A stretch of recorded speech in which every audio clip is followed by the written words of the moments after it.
అవును అక్క, చూపించు.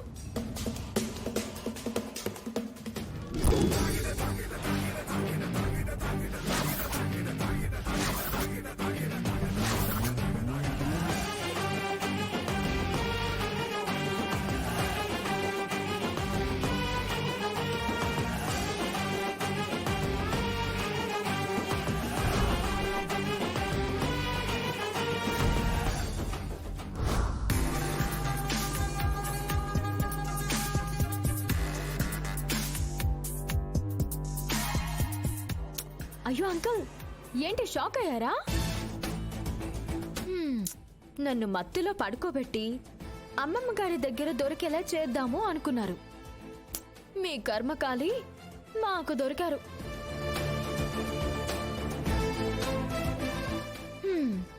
ఇప్పుడు గనక ఈ సీసా తీసుకెళ్లి అమ్మమ్మ గారికి చూపించి దీన్ని కొన్నది మీరే అని చెప్పాననుకోండి,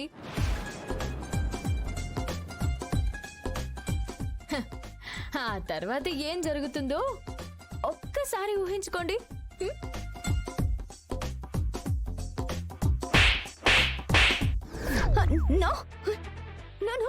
నాకే పాపం తెలీదు. ఆ మత్తు మంది ఇచ్చింది మా మమ్మీ.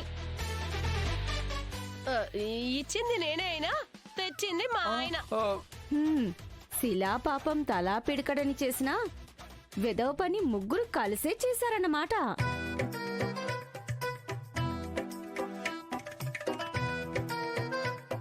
పున్నమి, నిన్న అమ్మమ్మ గారితో చివాట్లు పెట్టించిన ఈ ముగ్గురిని ఏం చేద్దామంటావు? నేను వీళ్ళలా కాదక్కా, నాకు జాలెక్కువే. అందుకే ఈసారికి అమ్మమ్మ గారికి చెప్పకుండా నేనే పనిష్మెంట్ ఇద్దాం అనుకుంటున్నా. అప్పటికి మీకు ఎన్నోసార్లు చెప్పాను నా జోలికి రావద్దు రావద్దు అని. అయినా నువ్వు మీ అమ్మ వినడం లేదు. అందుకే రెండోసారి నా జోలికి రాకుండా శిక్ష విధిస్తున్నా. కొంపతీసి కొడతావా ఏంటి? నేను కొట్టను, మీ ఇద్దరు మీ అమ్మాయిని కొడతారు.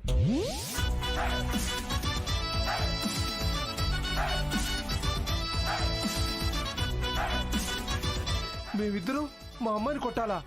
అవును అంకుల్, మీరు కొట్టకపోతే ఈ బాటిల్ తీసుకెళ్లి అమ్మమ్మ గారికి ఇస్తాను.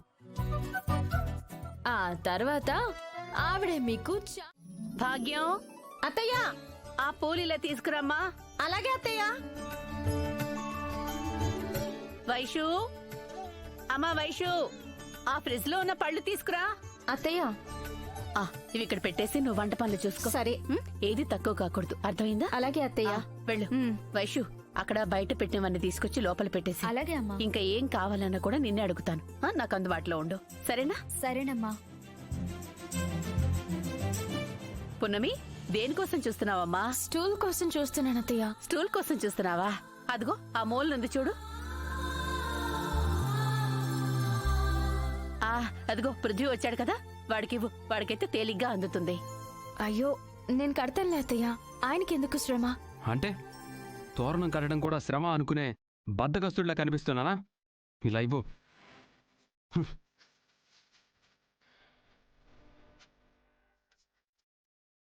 మతిగాని పోయిందా ఏంటి?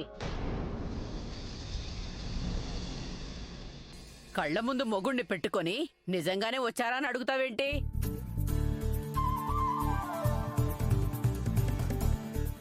ఏమండి, మీరు వస్తారని అస్సలు అనుకోలేదు. ఈరోజు నాకు చాలా సంతోషంగా ఉంది. నీకు సర్ప్రైజ్ ఇద్దామనే చెప్పకుండా ఇలా వచ్చాను. హాయ్రా పృథ్వీ, ఎలా ఉన్నావురా? ఈ మధ్య ఏంటి అసలు ఫోన్ చేయకుండానే వస్తున్నావు? ఫోన్ చేయకపోతే ఏంట్రా, మొత్తానికి వచ్చాడు కదా. పాపం మనిషి దుబాయ్లో ఉన్నా వాడి మనసంతా మన మీదనే ఉంటుంది.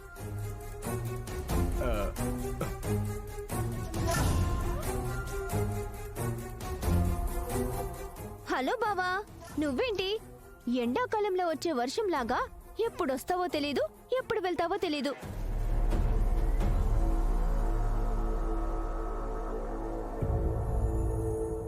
చూడబోతే నువ్వు దుబాయ్లో ఉన్నట్టుగా లేదు, హైదరాబాద్లోనే ఇక్కడే ఎక్కడో ఉన్నట్టుగా ఉంది.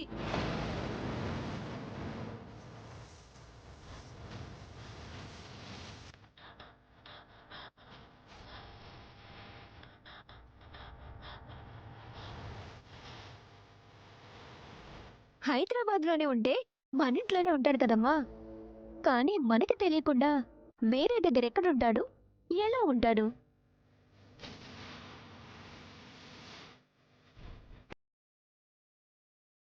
ఎందుకు ఉండకూడదు?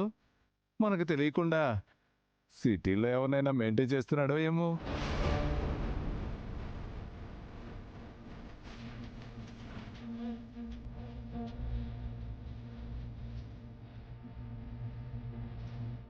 బాబాయ్ గారు, దేవుళ్ళంటే మా ఆయన్ని పట్టుకొని అసభ్యంగా మాట్లాడడానికి మీకు నోరెలా వచ్చింది?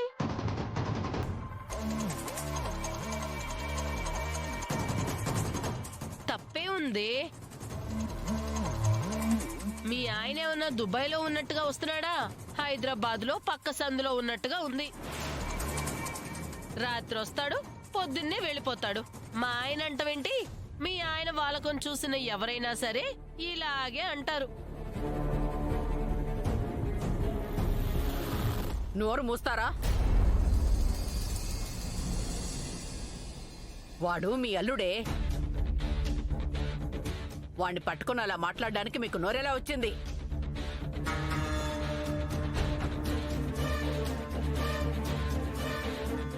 అలా అడగండి అమ్మమ్మ గారు. మా ఆయన శ్రీరామచంద్రుడు. పరాయి అమ్మాయిని